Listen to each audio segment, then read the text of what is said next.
નમસ્કાર દર્શક મિત્રો, હું છું રૂપલ વણેચિયા. સંપૂર્ણ ન્યૂઝમાં આપનું સ્વાગત છે. બનાસકાંઠા જિલ્લાનું મુખ્ય વેપારી મથક અને અંદાજે 3 લાખથી વધુ વસ્તી ધરાવતા ડીસા શહેરની ઓળખ હવે માત્ર વેપાર પૂરતી મર્યાદિત નહીં રહે, પરંતુ તે કળા અને સંસ્કૃતિનું પણ કેન્દ્ર બનશે. ભારત સરકાર અને ગુજરાત સરકારના વોકલ ફોર લોકલ, આત્મનિર્ભર ભારત અને વિકસિત ગુજરાત 2047ના સંકલ્પને સાકાર કરવા માટે ડીસા ખાતે ભવ્ય અર્બન હાટની સ્થાપના કરવાની મંજૂરી આપવામાં આવી છે.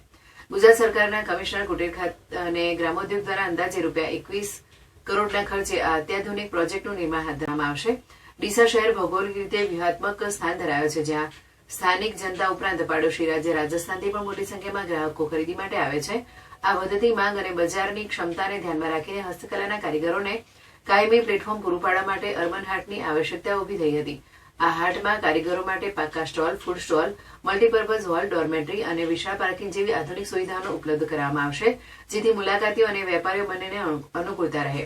બનાસકાંઠા જિલ્લાની પ્રસિદ્ધ હસ્તકલાઓ જેવી કે પેચવર્ક, પટોળા વણાટ, ટાંગલિયા વણાટ, માતાની પછેડી, શાલ, મોતીકામ, ભરતકામ અને ટેરાકોટાના કારીગરોને આ અર્બન હાટ દ્વારા હકનું બજાર મળશે. વડાપ્રધાન નરેન્દ્રભાઈ મોદી અને મુખ્યમંત્રી ભૂપેન્દ્રભાઈ પટેલના માર્ગદર્શન હેઠળ ગ્રામીણ કલાકારોની વર્ષોની તપસ્યા અને કૌશલ્યને વૈશ્વિક સ્તરે પહોંચાડવા માટે આ પ્રોજેક્ટ એક સીમાચિહ્નરૂપ સાબિત થશે.